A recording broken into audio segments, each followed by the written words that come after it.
Lui, c'est Guillaume Guihou. C'est le pionnier du CrossFit français. Il est connu pour sa grande gueule et son franc-parler. Et il a su s'imposer année après année et aider des milliers d'athlètes à travers ses programmes et les différentes salles dont il est propriétaire. Son business, il est en constante expansion. C'est un athlète aguerri, un combattant. Il a un gros physique. Et tout ça en étant papa d'un petit garçon de 4 ans. Et ses journées, elles font 24 heures comme les tiennes. Aujourd'hui, il va nous partager ses secrets et comment il arrive à progresser encore et encore dans tous ses domaines. Et ça, malgré sa paternité. Ce moment passé ensemble, c'est juste une masterclass. Alors prépare-toi à recevoir la crème de la crème niveau valeur. Allez, accrochez-vous les amis, let's go! Si tu connais le CrossFit, si tu es sur les réseaux sociaux et que tu aimes le fitness, tu le connais.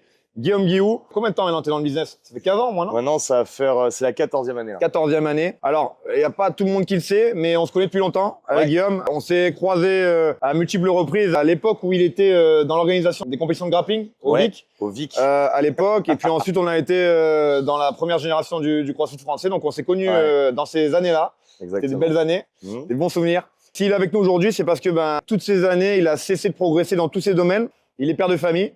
Un papa, un jeune papa, et il va nous expliquer comment est-ce que il fait pour gérer toutes ces composantes de sa vie avec brio et comment il continue de progresser au quotidien. Merci, ça fait plaisir. J'ai pas mal de questions à te poser. Ouais, vas-y. Je sais que tu as une discipline incroyable qui prend beaucoup de place dans ta vie. Alors là, je te prends brut, mais si tu avais 3 conseils à donner à un gars de notre âge, d'accord, un gars qui a passé la trentaine, pour arriver à manager l'entraînement, le boulot et potentiellement sa vie de papa. Je pense que ce qui fait la différence, vraiment, c'est que la plupart des gens, à l'âge adulte, ils ont gardé un comportement un peu enfantin, tu vas comprendre ce que je veux dire, où il faut tout de suite vite. Ou alors, quand ils font des efforts, franchement, ils mettent les bouchées quadruples. Mais par contre, ça dure pas dans le temps. Et je pense que ce qui a fait la diff, où là maintenant, je vais faire 38 ans dans 2 mois, c'est que avec l'âge, avec la multiplicité des activités et des aspects de la vie, tu es obligé de ralentir. C'est-à-dire que tu t'entraînes un peu moins, tu manges un peu moins bien et tes activités, tu vois, se détournent un peu. Moi, je fais beaucoup plus de travail avec mes équipes sur les réseaux, etc.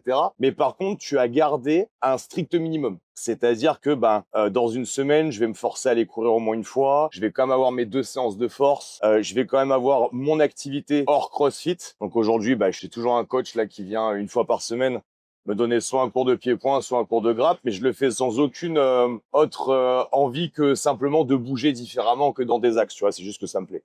Et je pense que ce qui fait la diff, c'est de pas chercher à travailler très fort 3 mois, de pas chercher à faire une diète pendant 3 mois, de pas chercher à faire un programme de sport pendant 3 mois, c'est te dire, OK, moi, je veux incarner ce type de mec ou ce type de femme. Comment cette personne, elle se comporterait sur combien d'années? Et à partir de ce moment-là, t'ancres tout ce que tu fais sur du très long terme. Et donc, t'es moins excellent. Tu vas moins chercher le 100% d'exactitude à court terme. Et donc, en fonction de la période, tu vas dire, déjà, voilà, je suis à 80% d'efficacité. D'ailleurs, ça nous renvoie à un concept qu'on appelle la loi de Pareto. C'est le 20% d'action qui donne 80% du résultat. J'essaye de faire ça sur l'alimentation, j'essaye de faire ça sur le sommeil, j'essaie de faire ça sur la récupération, j'essaye de faire ça sur le travail, j'essaye de faire ça sur mes relations humaines. En fait, j'essaie de faire la dose efficace et surtout d'ancrer ça sur le temps long. Le plus gros problème que je vois, c'est les gens qui se lancent à fond. Et toi, tu as dû le voir aussi avec tes clients depuis que tu coaches, parce que pareil, ça fait plus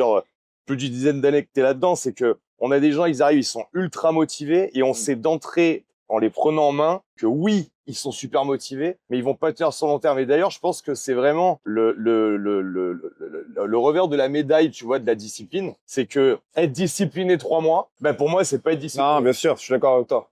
C'est en plus de ça, pour ce genre d'espérance, ce genre de résultats à souhaiter, il faut du temps. Ouais. Tu peux pas, OK, tu vas perdre du poids en 3 mois, mais tu vas les reprendre en 2 semaines. Donc, si on devait faire simple, d'accord, tu as un de tes meilleurs potes qui a été moins discipliné que toi dans sa vie, qui est devenu papa, qui a un peu lâché l'affaire, qui a notre âge, parce que tu as dit que dans 2 mois, tu avais 38, décembre. Ouais. Moi aussi. Parfait. 23. Voilà, moi c'est le 18, on n'est pas loin. Ouais. Je suis un peu ton aîné du coup. Ouais, c'est vrai, c'était le daron. À quelques jours. S'il venait vers toi et te dit, écoute Guillaume, j'ai lâché il y a quelques années, j'ai pris 15 kilos de façon hyper simple, quel conseil tu pourrais lui donner pour qu'il se reprenne et qu'il se remette dans le bain? Moi, de mon expérience d'entraîneur, j'ai vu des gens démarrer à 47 ans et arriver à 51 ans dans la meilleure forme de leur vie.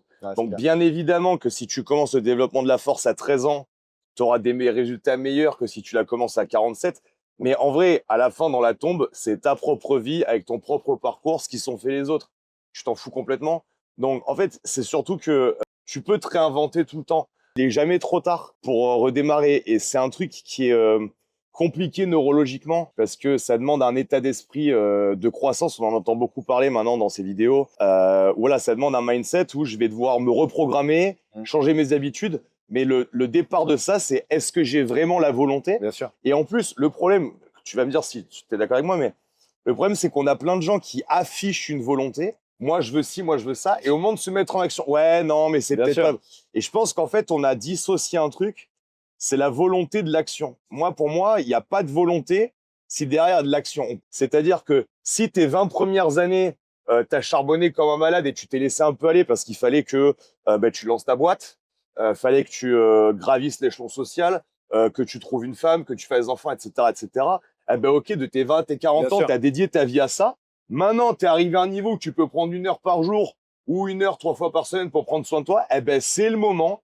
Et hop, comme nous, on a mis notre vie dans l'entraînement les 20 premières années de notre vie et que maintenant, on décélère un peu parce que c'est le moment qu'on s'occupe de nos business, eh ben vous avez fait l'inverse. Bien sûr. Et c'est complètement OK. Bien sûr, et puis il y a une valeur sûre, c'est que s'autoflageller, ça ne mène nulle part. Exactement. Que se dire je suis une merde, se dire ouais, j'ai pas fait ci, j'ai pas fait ça, c'est trop... ça n'avancera pas. Faut toujours se dire bah, Vous si allez le passé avoir est passé, ce qu'on peut changer, c'est maintenant. Vous allez avoir un entourage qui va être dans la compassion, mais j'ai fait une conférence dimanche soir qui était super intéressante où la compassion, en fait, il y a une limite.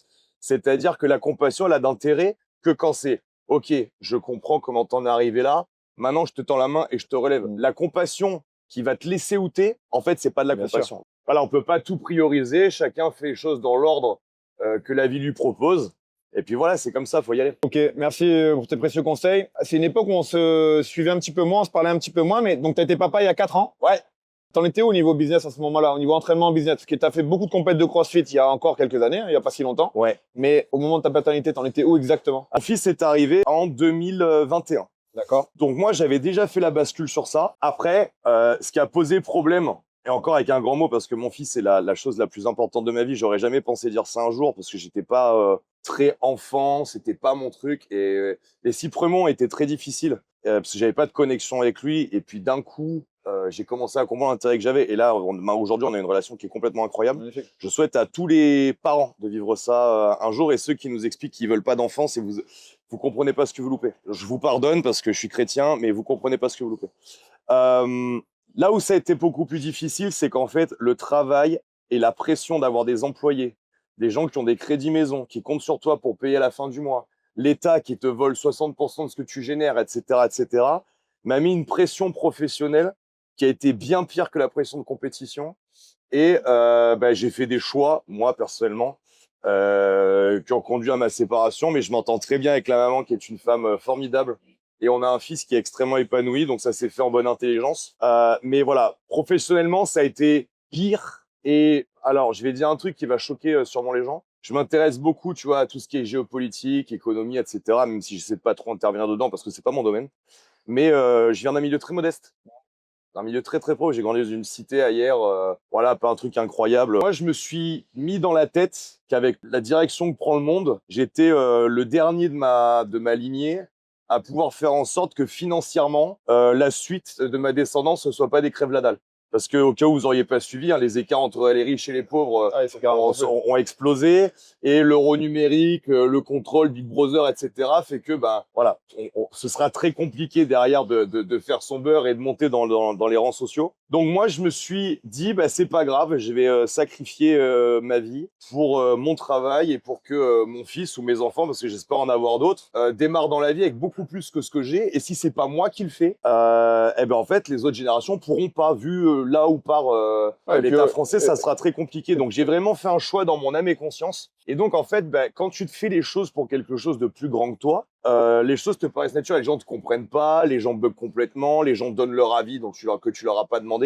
Mais toi, tu as les résultats. Puisque aujourd'hui, maintenant, j'ai pu investir dans plein de trucs différents et je suis très très content. Et c'est l'avantage pour ton fils, et c'est ce que ce qu'on essaie de faire avec mes filles aussi, c'est de leur donner la possibilité quand ils seront grands de pouvoir se tromper. Nous, quand on s'est lancé, c'était compliqué parce qu'on n'avait pas de retour. Moi, je sais que j'avais personne chez qui aller si ça marchait pas. Exactement. Personne pour me donner 1 euro pour m'aider à lancer ma société. Et là, l'avantage, c'est que ils pourront se tromper. Ouais. Et ils sauront qu'ils auront une petite porte de sécurité derrière pour les assurer, quoi. Et ce que tu dis est très intéressant parce que moi, au départ, je voulais faire ostéo.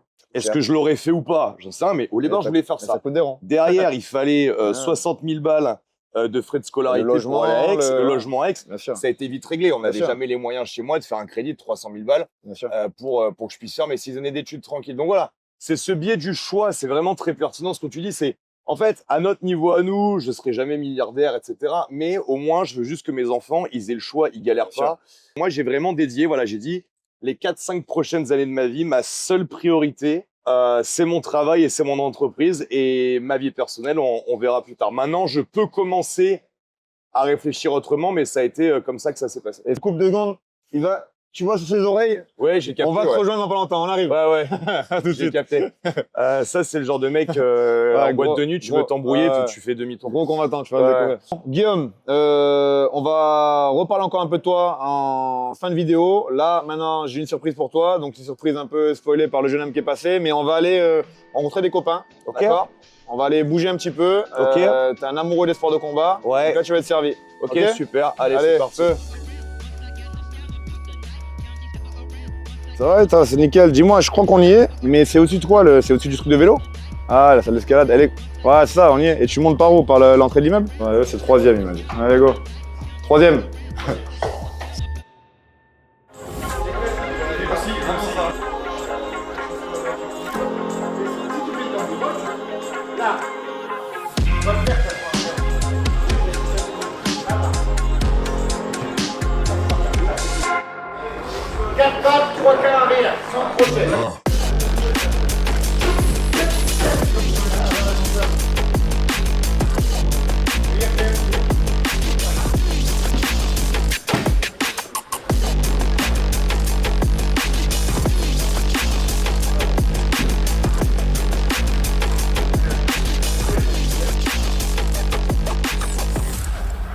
Rien de cassé? Bon, la lèvre un peu ouverte, mais ça va. J'avais pas protégé aujourd'hui. On n'est pas cassé. Bon, on a la chance d'être dans ce squad. On a deux grands champions avec nous. Je vous laisse vous présenter rapidement, les gars. Virgile? Virgil Haugen, je suis combattant professionnel de MMA, je suis en 8-0 en carrière et je suis actuellement champion de l'ARES, qui est une des meilleures organisations d'Europe et qui est située en France, en middleweight, moins de 84 kg. Axel Sola, 28 ans, 11 victoires, 0 défaites, un match nul. Je suis actuellement combattant UFC et avant ça, j'étais champion de la RS à 70 kg. Super, on entend beaucoup parler de en ce moment parce que c'est la génération actuelle du MMA. Moi, ce que j'aime chez eux pour les avoir côtoyés depuis quelques temps, c'est que ils ont une super image, une super mentalité. Je trouve qu'ils donnent une belle image à ce sport. Tout au niveau, pour les avoir côtoyés, quelque chose qui va nous parler dans ce vlog, qui a été le thème on parlait tout à l'heure avec Guillaume, c'est au niveau de la discipline. Vous êtes des jeunes qui s'entraînent fort régulièrement, qui ont la tête sur les épaules. Est-ce que, Virgile, tu aurais peut-être un conseil à nous donner au niveau de discipline ou quelque chose à toi donc, comment tu arrives à rester discipliné au fil de l'année? Donc ça devient une habitude en fait. Déjà le premier entraînement le matin, il est obligatoire, je réfléchis même pas, je me lève, je me brosse les dents, je viens là, c'est comme la continuité de mon lever, donc faut que ça devienne des habitudes et que ce soit obligé, parce que quand il y a des jours où tu seras moins motivé que d'autres, ça fait partie du truc, on est humain, c'est comme tout le monde, mais si c'est dans tes habitudes et c'est comme ça, c'est ancré, tu réfléchis pas, tu viens, tu es motivé, pas motivé, et tu vas tout le temps. T'as eu des moments de doute dans ta carrière? Ouais, mais surtout avant que je passe professionnel, j'ai eu une longue période après le Covid jusqu'à ce que je fasse mon premier combat pro où le travail payait pas forcément. J'avais quand même atteint un niveau et je m'entraînais comme quasiment je m'entraîne maintenant, mais j'avais aucune reconnaissance. Donc cette période-là, elle est assez compliquée et c'est cette période-là où il faut pas lâcher. Il faut se dire que le travail va payer, mais comme il n'y a pas les résultats, c'est pas évident. Maintenant, tu es là. Ouais, c'est ça. C'est que le début. C'est ça, j'espère le début. On est à fond derrière toi. Donc top. Écoute, merci pour ce moment. Merci de nous avoir Merci à vous. secoué gentiment parce qu'il a été il a été à 5%. On en a conscience. Moi, j'ai cru que c'était des coups de marteau que je prenais et je le regardais, il était là. Ah ouais, non. Et il se dit, putain, il a fait, ils sont lourdes, ces bottes. C'est quand on n'a pas l'habitude. Ouais, clair. Ouais, ça doit être ça, ouais. Axel? Ouais. Top. Bon, vous êtes en pleine ascension, hein. Il y avait BFM qui a interviewé les deux messieurs juste avant. En ce moment, on parle beaucoup de toi. D'accord? Parce que premier combat à l'UFC, première victoire. D'accord? Qu'est-ce que tu peux nous dire, toi, pour la discipline, toi aussi? Parce que t'es un mec, pour la petite histoire, Axel, il y a un an ou deux, t'avais un combat en Corée ou quelque chose comme ça, non? T'as 3 ans. Il y a 3 ans. Et je bossais dans une salle où il s'entraînait. Et j'ouvrais la salle, moi, à 6h du matin, 5h50. Et quand j'arrivais, il finissait sa séance. Parce que le mec, Ah ouais. il se mettait à l'heure Ouais. donc c'est pas en Corée, à l'heure de la Corée. Il faut arriver 3 jours avant le combat. Voilà. Donc le gars, on peut dire la discipline du jeune, c'est Ouais, que le mec, c'est vraiment imagine, le mec s'entraînait tout seul à la salle à 3h du mat, du coup, il y avait 3-4h du mat, pour être prêt pour le jour J. Donc c'est un sacré exemple de discipline, on est en plein dedans. Donc est-ce que tu as des conseils à nous donner à Sylvie? Discipline, c'est le combat de ma vie. Et encore aujourd'hui, j'ai pas encore la discipline que je souhaite avoir. Tu sais, c'est toujours un ensemble de choses. Par exemple, est-ce que maintenant, c'est au fur et à mesure que j'avance, c'est des choses de plus en plus précises. Mais par exemple, là, je dois régulièrement m'entraîner en rhétorique. Ça fait partie des choses que j'ai envie de rentrer dans ma discipline. Je dois régulièrement faire le travail de rétention d'oxygène, si tu veux, ou le travail de respiration. Plein de petits trucs comme ça que j'ajoute au fur et à mesure. Et la discipline, ça nécessite une bonne organisation. Donc là, voilà, je suis en train d'essayer de vraiment passer un cap à ce niveau-là, de mieux organiser mes semaines. Je dirais que faire une chose à la fois, c'est vraiment important de comprendre quelles sont les priorités. Et ajouter une chose à la fois. Et vaut mieux faire la chose. Par exemple, si la discipline que j'ai envie de m'instaurer, c'est lire. Vaut mieux ouvrir son livre, lire une page, le fermer tous les jours.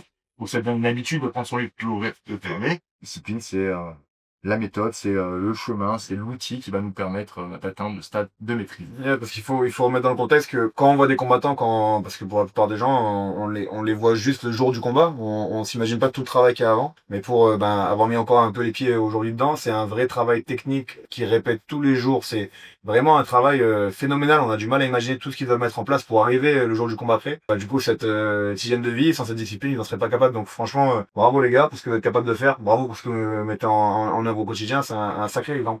Un truc aussi que tu peux voir, je vois beaucoup quand on arrive là, moi qui est complètement expert, c'est qu'ils ont une super relation avec leur coach. Ouais. Et ça, il y a vraiment un environnement. Mm. C'est-à-dire que je pense que si un matin Virgile il se lève pas, il y a Axel qui va l'appeler, qui va lui dire qu'est-ce que tu fais là? Il y a un truc dans le sport qu'on dit souvent, c'est que quand il y a une personne, comme pour tous les records, quelqu'un qui montre que c'est possible, bah souvent ça ouvre la porte aux autres derrière, comme les records qui pètent, après tout le monde court sur les 10 secondes, etc. Et je pense, on se posait la question, et je pense qu'on a la moitié de la réponse ici, c'est que quand on est arrivé avec Guillaume, on s'est dit, mais c'est vrai que dans un club, ça reste un petit club, on est dans une petite salle, vous avez un vivier de champions et de gars qui ont fait des trucs, mais c'est phénoménal. On a eu pas mal qui étaient là aujourd'hui, il y en a encore beaucoup, et vous êtes tous sur des grosses cartes, etc. Et on se demandait comment ça se fait qu'une ville comme Nice, il y a autant de bons combattants. Et je pense peut-être aussi le fait que certains ouvrent la voie, bah, ça donne la voie aux autres, et ça leur montre que c'est possible, et ça leur donne une target. Tu vois, là, je suis persuadé que, il y a les Manon à l'UFC, il y a Axel à l'UFC, on touche du bois, mais je sais qu'il y aura Virgile, un de ces quatre, et il y en a d'autres qui vont suivre derrière. Tout le monde parle de vous, je sais qu'Amérique, tout le monde parle de lui, sa qualité de coach, on en parle dans la France entière, vous faites les choses bien, et ça se voit. Qu'est-ce que t'en as pensé, Guillaume, du coup, de cette séance? C'était cool? Bah déjà, je les remercie parce que je vais pouvoir retourner travailler à 17h, j'ai rien de pété, tu vois, donc là, je suis content. Bon, bah, cool, les gars, merci. Ciao.